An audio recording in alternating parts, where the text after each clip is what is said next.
Hey, it's Benji Cole, son of Al Cole from CBS Radio and host of the syndicated talk show, People of Distinction. The talk that gives you an in-depth view of some of the most dynamic, intelligent, and successful people on the planet. Run to our website, alcoleenterprises.com for more info. Email me through benji@alcoleenterprises.com if you'd like to get involved with what we have going. And as always, please continue to like and follow our broadcasts. People of Distinction is internationally syndicated solely due to the love and support that you all continue to give. We're available across all major distributors, and as long as you keep following, we're going to continue to put out the content. Now sit back and strap in, because on the line with us today, we have the impressive Dawn Dedrick. And we're going to be discussing her incredible memoir, Reach Beyond the Break and Rise. It's Amazon. It is a lot of other places, man. I'm telling you, the best thing you could do. There's two things you can do. One, type it into a search bar and be greeted with all of the places. But more importantly than that, man, check out her personal website, because it's a one-stop shop for everything. And trust me, Dawn has a lot in store. That's the womenofdivinepurpose.com. There, gather more information on her book.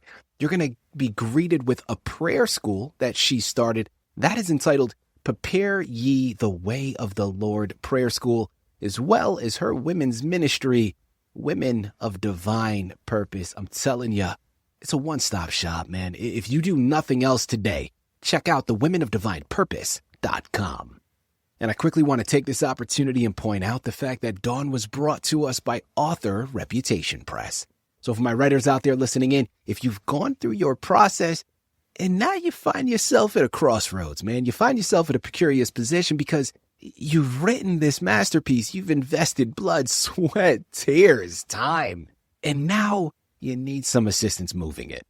Head on over to authorreputationpress.com and gather all of the ways that their fantastic team is going to help you do just that.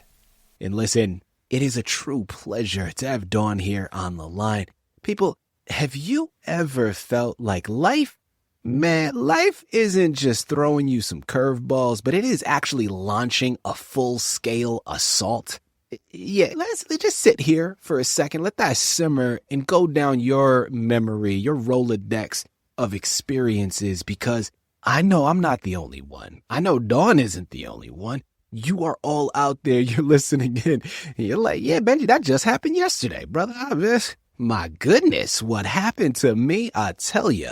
Listen, in her powerful new memoir, Reach Beyond the Break and Rise, she takes us through her journey from motherhood to profound loss to a place of strength that she categorizes as a place only faith could have pulled her from, right? And the strength that only faith could provide. Now, this is a raw conversation. Have the tissue box next to you when you're going through and you're reading the book. There's going to be some moments where she showcases what it means to be truly broken, and then how to actually put yourself back together again. This is a must-have for each and every one of you listening in right now. And by the time we've concluded, man, you're going to understand why I'm saying that. Sit back and strap in. Dawn, first and foremost, welcome to People of Distinction, and thank you for being a guest. How are you doing today? Thank you. I'm doing good. Thank you so much, Benji, for having me.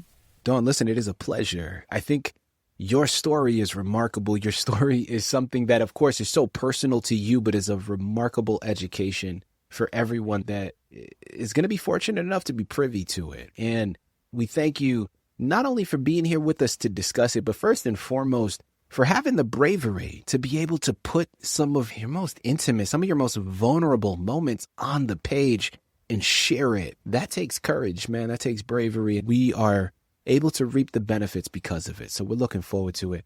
First and foremost, Dawn, well, yeah, listen, I always like to ask, tell us a little bit about your background is a great place to start, but this is a memoir. So we're going to be covering your background as we learn about the book. So let's take them both at one time. Reach Beyond the Break and Rise. Tell us more about it. Okay. Reach Beyond the Break and Rise was inspired because of things that I went through in life. I went through some traumatic things as a young person, a young adult, and through my faith and my trust in God, I wrote the book. And the book is about finding hope and strength in the middle of life's hardest moment. And as you stated before, we all experience seasons where something breaks or something just goes awry, whether it's grief, loss, disappointment. But the break is not the end of the story. I wrote this book to encourage people that no matter what you've gone through, you can reach beyond the break and rise again with faith, resilience, and purpose. Dawn, thank you very much for that. Because listen, we know a little bit more about the book. We also covered the inspiration, which was a follow-up that I wanted to go into. And now a great segue that you established, right? Because you're pointing out this quote unquote break that, again, we've all experienced, man. I tell you, if anybody out there hasn't experienced it, man, count yourself lucky, right? Count your blessings, brother. It's amazing that you haven't, but brace yourself because it might just happen around the corner. We often think of the quote unquote break as a single catastrophic event, but that doesn't always play out that way. So Dawn, in your experience, was it a one defining break for you, or was it a series of smaller fractures that eventually led to the breaking point? It was definitely a series of fractures that led to the breaking point. I was married young. You know, I grew up in a strict apostolic home. I was a two-parent home, but my grandparents, my mom's parents, were very influential in my life, and we were brought up in holiness. My parents, they got divorced at 17, when I was 17. So what was normal, my life was just disrupted.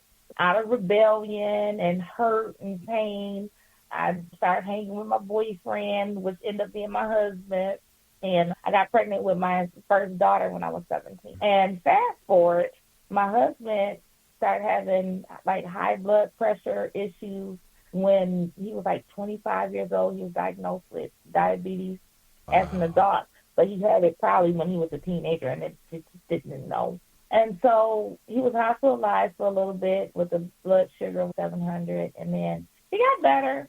And then some things transpired, and he started having like stroke level blood pressure, and that caused him to have medical issues and everything like that. And he ended up dying when he was 28. But prior to that, we had a daughter that died in 1998.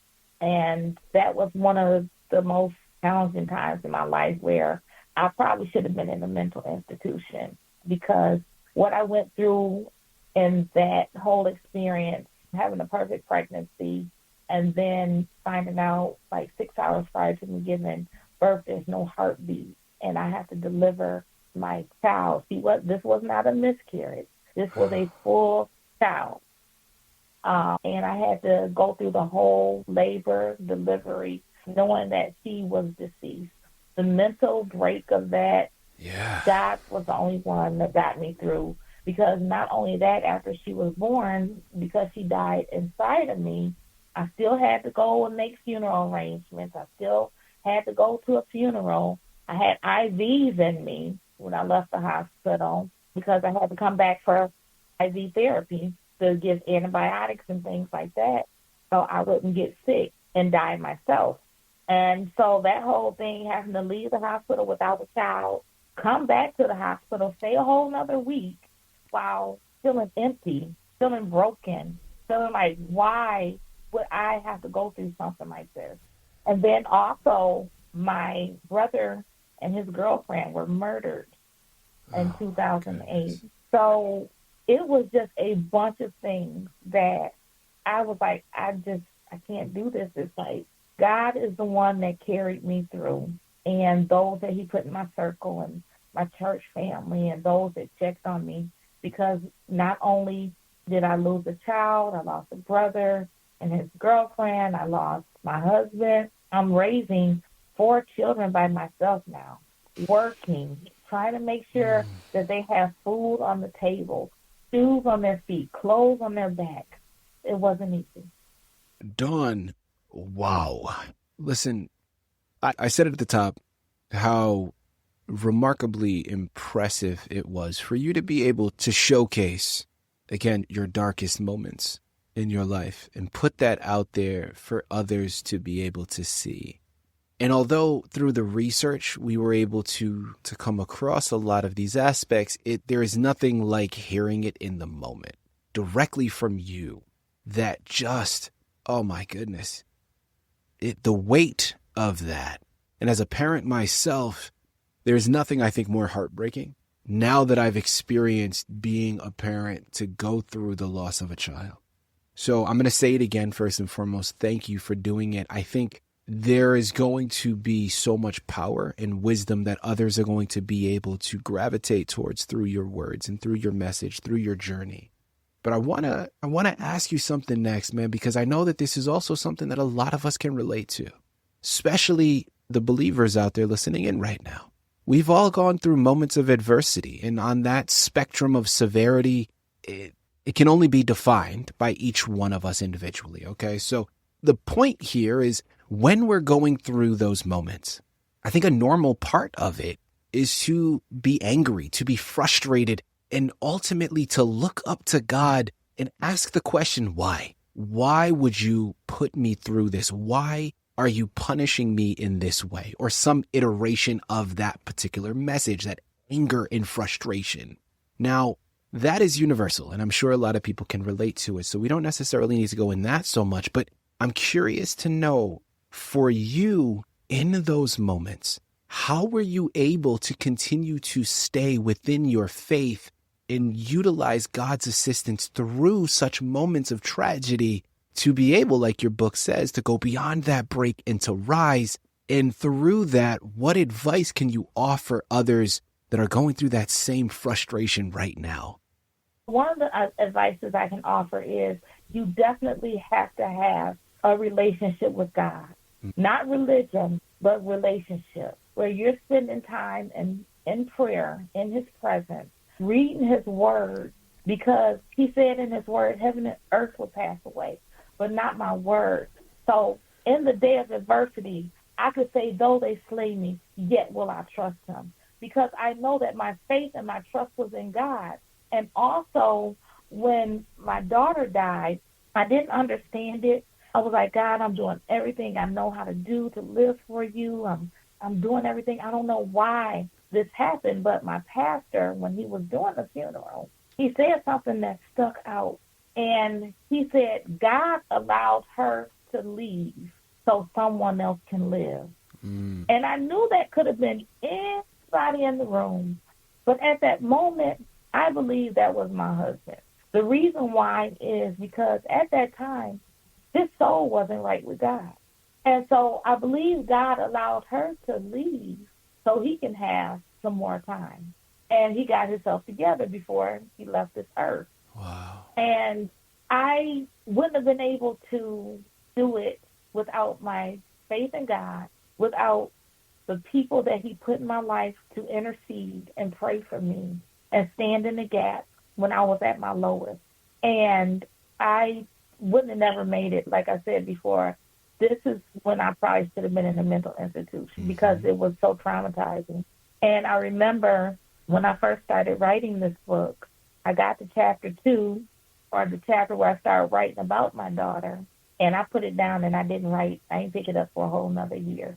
Because even though I thought I was healed, there were still wounds. Yeah. They were still open from that. And so I was inspired by the Holy Spirit. It's time to pick it back up again. And when I did, God helped me through it.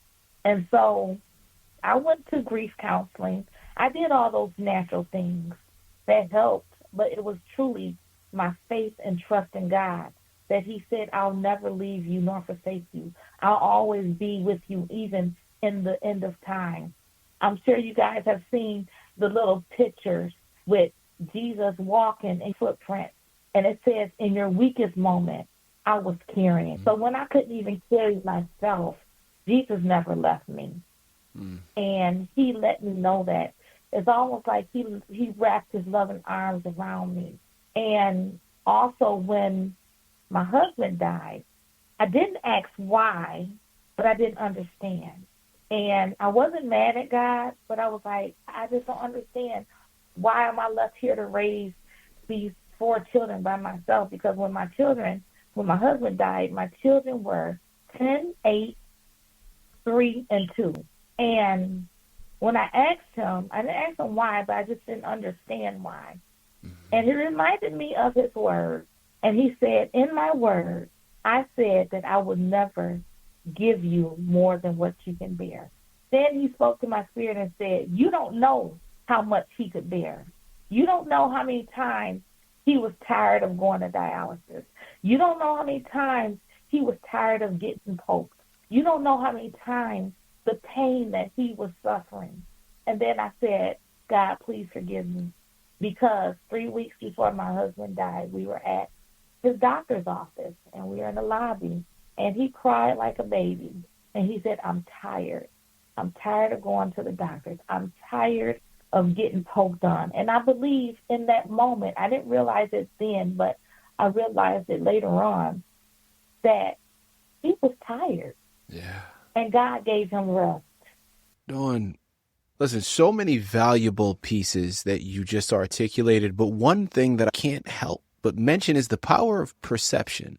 And when you shift your view, and listen, I get it. Like, it's a lot easier said than done. And I've mentioned this on a number of occasions in the past. And in every situation, there's always a silver lining. And if you shift and look at what you're able to learn from some of these dark, even traumatizing moments, that's a way of finding the positivity in such a negative occurrence.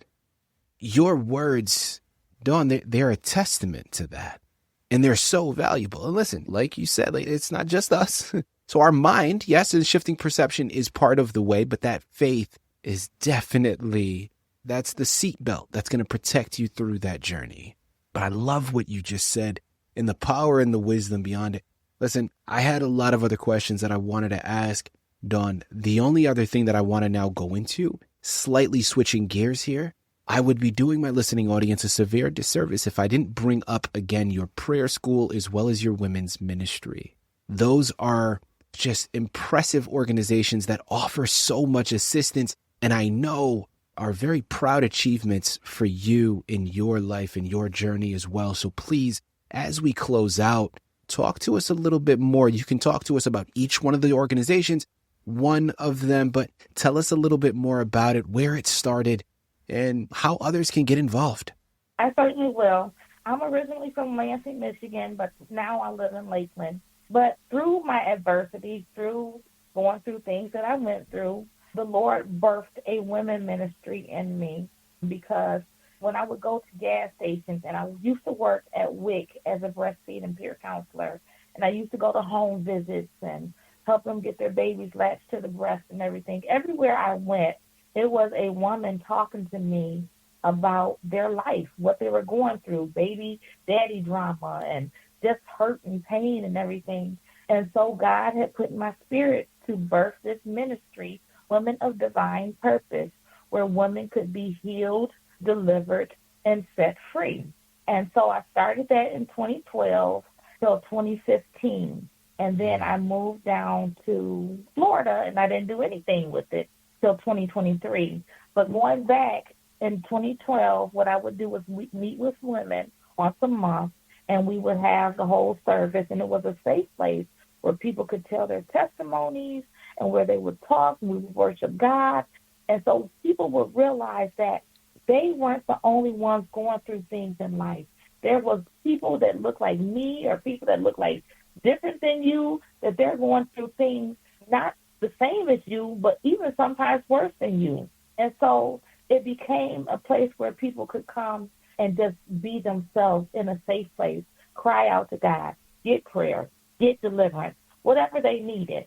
And I didn't do anything once I came to Florida. And then in 2023, the Lord said, okay, you done sat down long enough. It's time for you to get started. And so I did my first women's conference in Florida in 2023. I had Prophetess Charmaine Downer was my guest speaker. And then in 2024, I had Pastor Siobhan Smith. And then I just had Prophetess Barbara Calloway in June. So in this time and this season that we're in, God needs intercessors and prayer warriors never before. And as you can see, the Bible is unfolding right before our eyes. And a lot of people don't know how to pray. A lot of people don't know how to enter into God's courts with thanksgiving and enter his courts with praise. A lot of people don't know. So that's where the prayer school was birthed. And so I am teaching fundamental basics, get back to the basics on prayer, the importance of intercession, what it means, the different postures of prayer, the prayer watches, for those that people don't know how to pray. And I'm so glad one of my students, she was a new convert, and she hadn't been to church in 20 years. And she joined my class, and she gave her life to God. And she'll tell you, I didn't know how to pray, but I can tell you today, after she took that class, she can pray. And I said, that's what it's all about, raising up people for the kingdom and the building of God. Whew. Okay, people, listen, man, there's so many profound gems that we have uncovered today, but I promise you there's a lot more. I'm going to say it again. The anchor, first and foremost, was all about her book, Reach Beyond the Break and Rise. It's Amazon, but most importantly, her personal website, thewomenofdivinepurpose.com. While you're there, check out her prayer school. Check out the women's ministry that she's begun, because I'm telling you, you want to get involved, okay? And like I mentioned, like the messages that we've received today were so impactful. But one thing that I know I'm taking from the conversation is that faith in our darkest moments, listen, it's not about waiting for the storm to pass.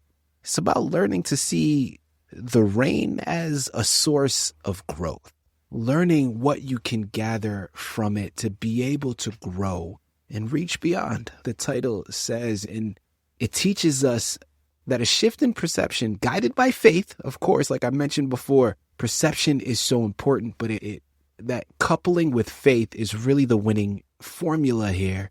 It can reveal the strength that we have all been building all along and just didn't see, right? Or forgot about for whatever reason.